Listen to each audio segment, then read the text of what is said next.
Hello students, कैसे हैं आप लोग। पिछली क्लास में हमने पढ़ा था फ्यूल्स और टेलर के बारे में। फ्यूल्स का प्रिंसिपल्स था वो पढ़ा था हमने। फिर Taylor 14th principle of Fayol's management.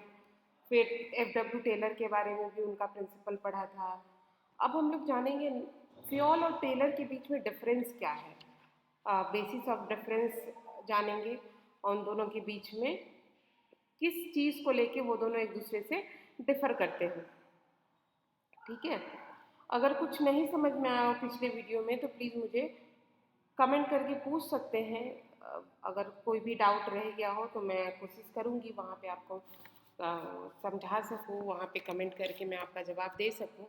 और कुछ भी अगर आपको कॉमर्स के अगर स्टूडेंट है, अगर उससे रिलेटेड अगर कुछ भी क्वेरी करना है कि आगे क्या करना है, अगर आप आईकॉम कर रहे हैं तो आगे क्या करना सही रहेगा, फिर अगर आप टीचिंग लाइन में आना चाहते हैं तो वो कैसे आ सकते हैं, वो सब की जानकारी मैं आपको दे सकती हूँ अगर आप मुझे कोई भी क्वेश्चन अराइज करते हैं तो कमेंट बॉक्स में। ठीक है, चलिए आगे बढ़ते हैं हम लोग। बेसिकली हमने फ्यूल और टेलर के बारे में पढ़ा है, उनके प्रिंसिपल्स के बारे में पढ़ा है। अब दोनों के बीच में डिफरेंस क्या है, कंपैरिजन, एक छोटा सा कंपैरिजन पढ़ेंगे हम लोग। ठीक है, बेसिस ऑफ डिफरेंस यहाँ पे लिखा हुआ है एक्सप्रेशन। एक्सप्रेशन के बेसिस पे क्या है, फ्यूल है ना general theory of administration. Fuel जो है जो जनरल थ्योरी ऑफ मैनेजमेंट कहलाते हैं इसमें। और टेलर जो हैं वो साइंटिफिक मैनेजमेंट लेके आए हैं, इंट्रोड्यूस किए हैं साइंटिफिक मैनेजमेंट को और फ्यूल जनरल मैनेजमेंट को।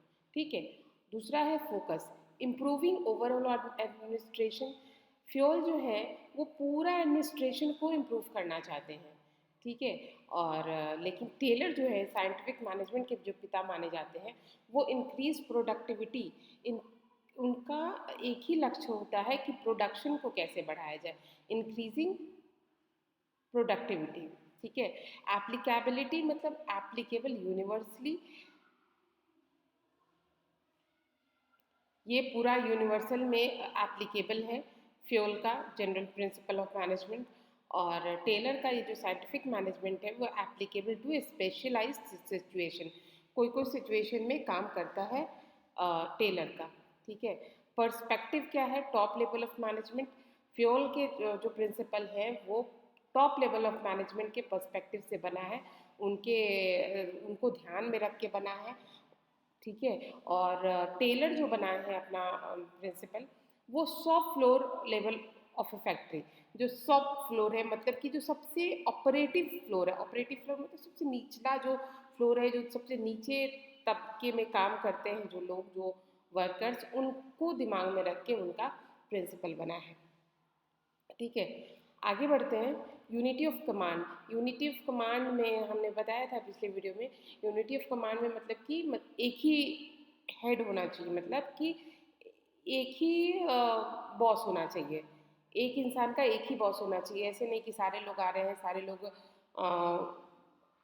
एक ही वर्कर के ऊपर सारे मैनेजर्स पूरा टूट पड़े हैं और ये काम करो वो काम करो, नहीं, एक ही उसका हेड होना चाहिए ताकि वो अपने कार्य को अच्छे से कर पाए।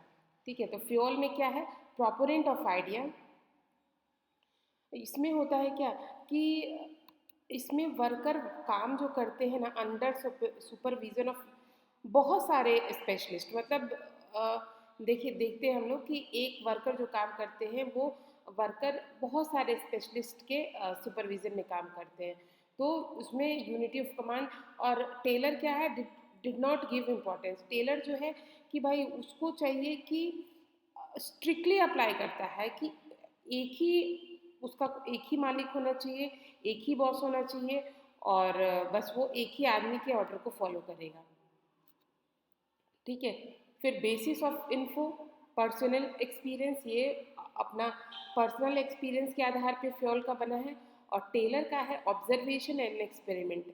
ऑब्जर्वेशन हुआ है, एक्सपेरिमेंट हुआ है, तब जाके इसका प्रिंसिपल आया है हमारे सामने। ठीक है, पर्सनालिटी। पर्सनालिटी मतलब प्रैक्टिशनर प्रैक्टिस के थ्रू ये प्रिंसिपल लाए हैं फ्योल साहब। और टेलर जो हैं वो साइंटिफिक मैनेजमेंट नेम से ही हमें पता चल रहा है कि ये एक साइंटिस्ट के रूप में अपने आप को देख के और इस चीज़ को अपने प्रिंसिपल को लेके आए हैं। ठीक है। और जैसे ना Fayol's develop the personality of a researcher and practitioner. Fayol's जो है कि अपने पर्सनालिटी को as a researcher, as a practitioner अपने आप को डेवलप किए हैं और फादर ऑफ जनरल मैनेजमेंट बने हैं। और at the same time Taylor का क्या है कि Taylor developed a personality, Taylor अपने पर्सनालिटी को साइंटिस्ट के रूप में और उभारे हैं और साइंटिस्ट के रूप में सोच रख के साइंटिफिक मैनेजमेंट के फादर बने हैं। ठीक है, बस इतना ही है इसका पॉइंट्स। इससे इसके आधार पे आप आराम से लिख सकते हैं कि what is the difference between Taylor scientific management and Fayol's principle of management. इन दोनों के बीच में आप आराम से लिख सकते हैं डिफरेंस।